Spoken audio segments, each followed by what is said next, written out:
BRS working president KTR నేరు ఢిల్లీకి వెళ్లనున్నారు. లగచర్లలో pharma కంపెనీని వ్యతిరేకిస్తున్న బాధితులు రైతులతో కలిసి ఎస్సీ ఎస్టీ కమిషన్లో ఫిర్యాదు చేయబోతున్నట్లు సమాచారం. కాగా ఇప్పటికే రైతులు ఫార్మా కంపెనీ బాధితులు ఢిల్లీకి చేరుకున్నారు. సాయంత్రానికి కేటీఆర్ ఢిల్లీకి వెళ్లి రైతులతో కలిసి స్వయంగా కమిషన్కు వెళ్లి కంప్లైంట్ చేయనున్నారు.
బీఆర్ఎస్ వర్కింగ్ ప్రెసిడెంట్ కేటీఆర్ నేడు ఢిల్లీకి వెళ్లనున్నారు. లగచర్లలో ఫార్మా కంపెనీని వ్యతిరేకిస్తున్న బాధితులు రైతులతో కలిసి ఎస్సీ ఎస్టీ కమిషన్లో ఫిర్యాదు చేయబోతున్నట్లు తెలుస్తోంది. మరింత సమాచారాన్ని మా తెలంగాణ ఇన్పుట్ ఎడిటర్ రాజేందర్ అందిస్తారు. రాజేందర్, చెప్పండి.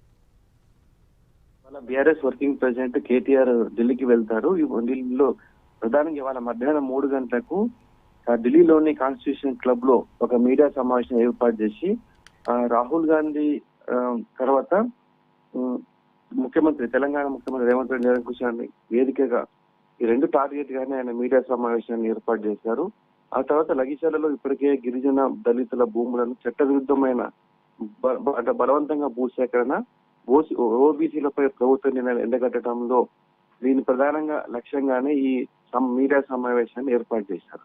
అయితే కేటీఆర్ వరుసగా ఇదే నెలలో రెండోసారి ఢిల్లీకి వెళ్ళటం రాజకీయ వర్గాల్లో కొంత ప్రాధాన్యత నెలకొందని మనం చెప్పవచ్చు.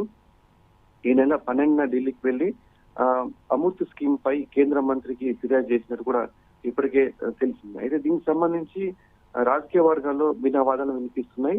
అయితే మరోసారి లగచర్ల వేదికగా ఇదే అంశాన్ని జాతీయ మానవ హక్కుల సంఘానికి ఫిర్యాదు చేసేందుకు ఇప్పటికే మాజీ మంత్రి సత్యవతి రాథోడ్ నేతృత్వంలో ఒక బృందం నిన్ననే ఢిల్లీకి చేరుకుంది. ఇవాళ జాతీయ మానవ హక్కుల కమిషన్, అదేవిధంగా జాతీయ ఎస్సీ ఎస్టీ కమిషన్ సభ్యులను కలిసి వాళ్ళు ఫిర్యాదు చేస్తారు.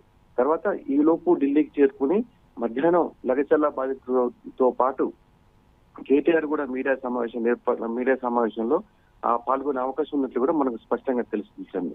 Right Rajender, thank you.